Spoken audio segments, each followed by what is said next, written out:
féminin sacré et masculin sacré et surtout éveil collectif. Voilà pourquoi vous ne pourrez pas permettre à tout le monde d'atteindre le même niveau d'éveil que vous. Déjà pour commencer, il y a des gens qui sont plutôt dans l'ancrage à la terre.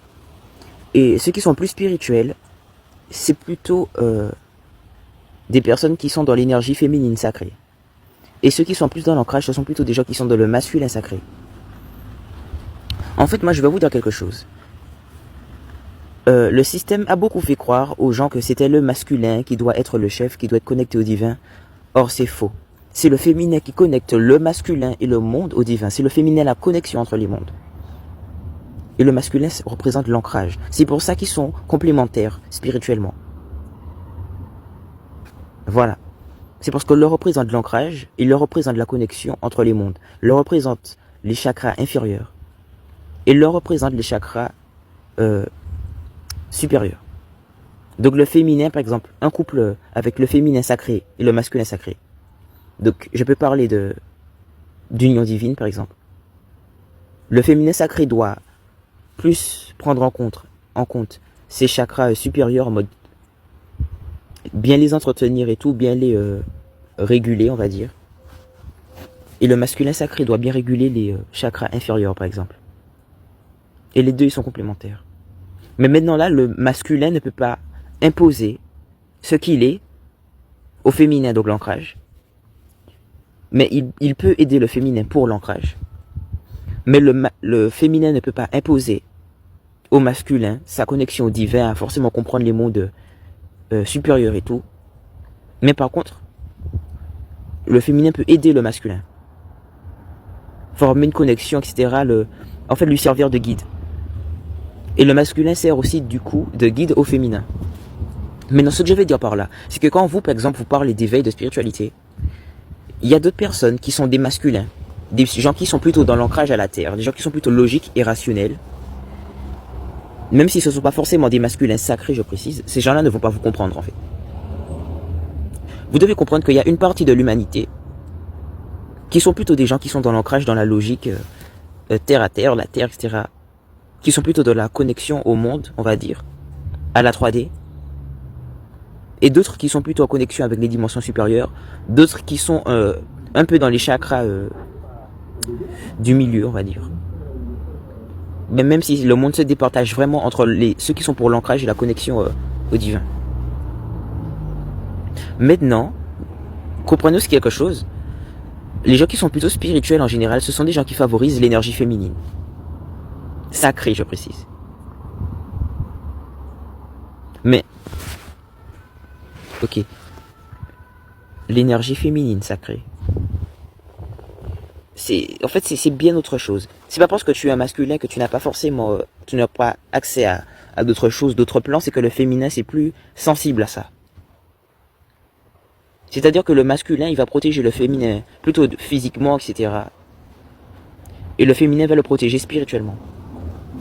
Donc c'est pour ça que, je ne sais pas si vous avez remarqué, mais si par exemple un masculin a une mauvaise femme, a une mauvaise féminine, il est foutu.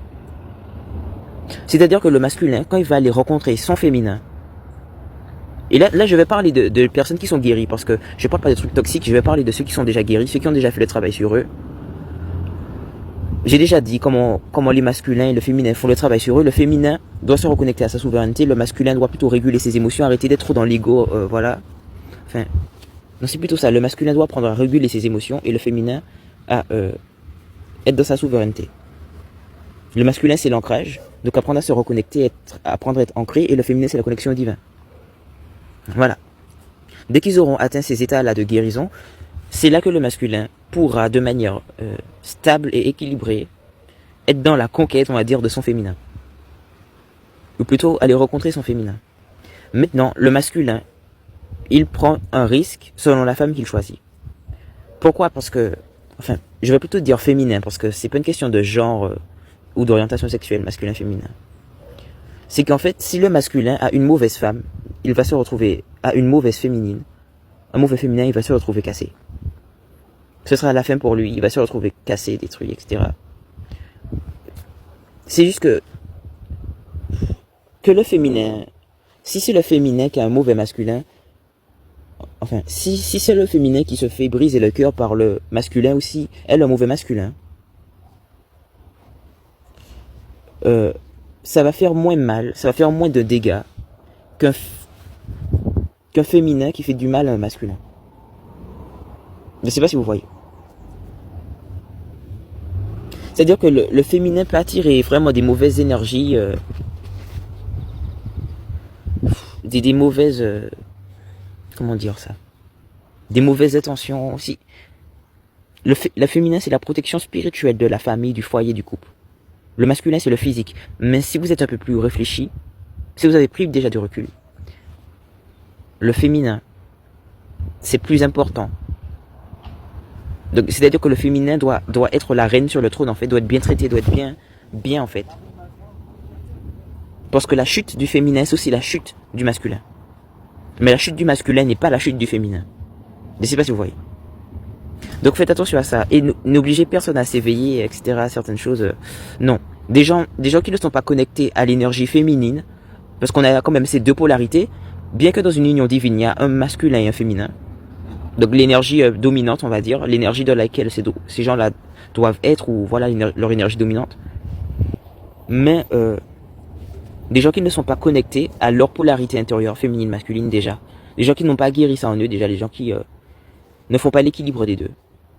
Ou plutôt, comment dire, les gens qui n'ont pas soigné ces deux-là. Des gens qui n'ont pas soigné leur féminin. Ils auront du mal avec la spiritualité. C'est obligé. Ou du moins, soit c'est ça, soit ils sont pas prêts forcément à la spiritualité, mais vous pouvez pas obliger n'importe qui. Parce que l'équilibre, en fait, justement, c'est qu'il y a des gens qui sont spirituels et il y en a qui le sont un peu moins. Mais les deux cèdent, en fait. Mais l'un ne doit pas imposer à l'autre sa vision. Le masculin ne peut pas traiter le féminin de fou ou de folle, parce que si c'est la connexion. Et le féminin ne doit pas traiter... je vais prendre un coup en disant ça, même parce que je le faisais beaucoup. Et quelque part, inconsciemment, je le pense. Mais le féminin ne peut pas prendre le masculin pour un ringard juste parce qu'il n'a pas la même connexion au divin que elle. Voilà. Quand j'ai dit quelque part, je le pense, c'est parce que je suis du coup un féminin sacré. Et je voyais trop les masculins comme des perdus, mais les masculins, contrairement aux féminins, ils ont plutôt que leur sens pour les guider. Alors que nous, on est plutôt connectés au guide, donc on sait, c'est un free pass en fait. Enfin, ouais, qu'on s'est reconnecté à nos dons, qu'on est un masculin, qu'on est un féminin, c'est un free pass. Voilà. Attendez, je demande si je peux finir avec ça. Qu'est-ce que je peux dire d'autre? Donc ouais, le masculin et le féminin sont complémentaires, mais l'un ne doit pas imposer à l'autre son rôle en fait. Et l'un doit respecter l'autre pour son rôle.